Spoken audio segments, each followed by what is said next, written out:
نحمده ونصلي على رسوله الكريم أما بعد فأعوذ بالله من الشيطان الرجيم بسم الله الرحمن الرحيم الحمد لله نحمده ونستعينه ونستغفره ونؤمن به ونتوكل عليه ونعوذ بالله من شرور أنفسنا ومن سيئات أعمالنا من يهده الله فلا مضل له ومن يضلله فلا هادي له ونشهد أن لا إله إلا الله وحده لا شريك له ونشهد أن سيدنا محمدا عبده ورسوله أرسله بالهدى ودين الحق ليظهره على الدين كله وكفى بالله شهيدا خصوصا على أفضلهم وخاتم النبيين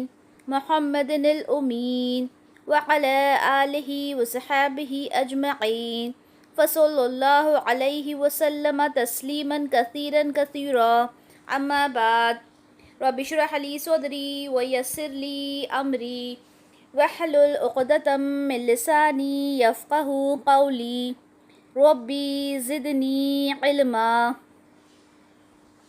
انشاءاللہ آج ہم سورہ کافرون کی تفسیر کریں گے اور اس سورہ کا نمبر ہے 109، ٹھیک ہے، 109ویں سورہ ہے یہ قرآن پاک کی۔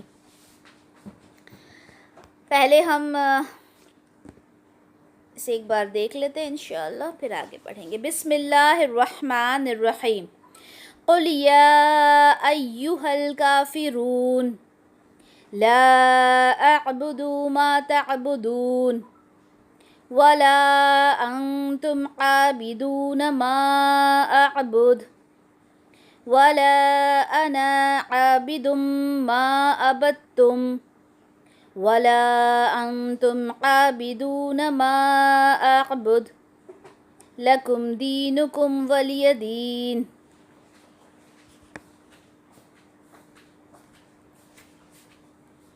اس سورہ میں سب سے پہلے ہم اس سورہ کا ترجمہ دیکھ لیتے ہیں انشاءاللہ، ٹھیک ہے، پھر ہم اس کا شان نزول دیکھیں گے اور اس کے بعد پھر ہم اس کی فضیلت دیکھیں گے انشاءاللہ، اور پھر اس کی ہم ایک ایک آیت کی تفسیر دیکھیں گے، ٹھیک ہے۔ ترجمہ کیا ہوتا ہے؟ اس کا ورڈ ٹو ورڈ جو ٹرانسلیشن ہوتا ہے۔ شان نزول، کب وہ نازل ہوئی، کیا ریزن تھا اس کے نازل ہونے کے پیچھے، ٹھیک ہے۔ فضیلت، اس کی امپورٹنس کیا ہے اس سورہ کی، وہ دیکھیں گے۔ اور فضیلت جو ہوتی ہے ضروری نہیں ہوتی کہ ہر سورہ کی فضیلت ہو۔ فضیلت یہ ہوتی ہے جیسے ہم نے معوذتین پڑھا، ٹھیک ہے، سورہ فلق اور سورہ ناس، ہم نے اس کے بارے میں دیکھا کہ کوئی جادو ہو جائے اس سے بچنے کے لیے وہ سورہ پڑھنا چاہیے، رات کو پڑھ کر سوئیں۔ سورہ اخلاص کے بارے میں ہم نے دیکھا اس کی فضیلت کہ وہ 1/3 قرآن کے برابر ہے، ٹھیک ہے۔ اسی طرح سے سورہ کافرون کی بھی کچھ فضیلت ہے، انشاءاللہ وہ بھی ہم دیکھیں گے۔ یہاں پر پہلے ہم اس کا ٹرانسلیشن دیکھتے ہیں انشاءاللہ۔ قل کا مطلب ہم لوگوں نے بہت بار دیکھا ہے اور اب تو الحمدللہ آپ لوگوں کو اس کا میننگ بھی سمجھ میں آ گیا ہوگا۔ قل کا مطلب ہوتا ہے کہہ دیجئے، ٹھیک ہے، اور یہ جو ہوتا ہے یہ ایک آرڈر ہوتا ہے، حکم ہوتا ہے جو دیا جاتا ہے، یعنی آپ سے کہا جا رہا ہے کہ آپ نے اس بات کو کہہ دینا ہے، کوئی آرڈر جب کیا جاتا ہے۔ اچھا، جو لوگ گرامر کے اسٹوڈنٹس ہیں ہمارے پاس، الحمدللہ بہت سارے اسٹوڈنٹس گرامر کر رہے ہیں، ان کو یہ معلوم ہوگا کہ جو فعل ہوتا ہے، ورب جو ہوتا ہے، اس کے اندر جب ہم پڑھتے ہیں تو ورب یعنی کوئی کام کرنا۔ وعلیکم السلام ورحمۃ اللہ وبرکاتہ۔ تو جو ورب ہوتا ہے اس کا مطلب ہوتا ہے کسی کام کو کیا جا رہا ہے نا، تو یہاں پر آرڈر دیا جا رہا ہے تو یہ بھی فعل ہوتا ہے، ورب ہوتا ہے۔ اس کے بعد یہ ہے یا ایہل، ٹھیک ہے، تو یا کا مطلب ہوتا ہے آواز دینے کے لیے ہم بولتے ہیں، ہم نارملی بھی بولتے ہیں نا، اے یا اے لڑکے، ٹھیک ہے، اس طرح سے ہم آواز دیتے ہیں، او، ٹھیک ہے۔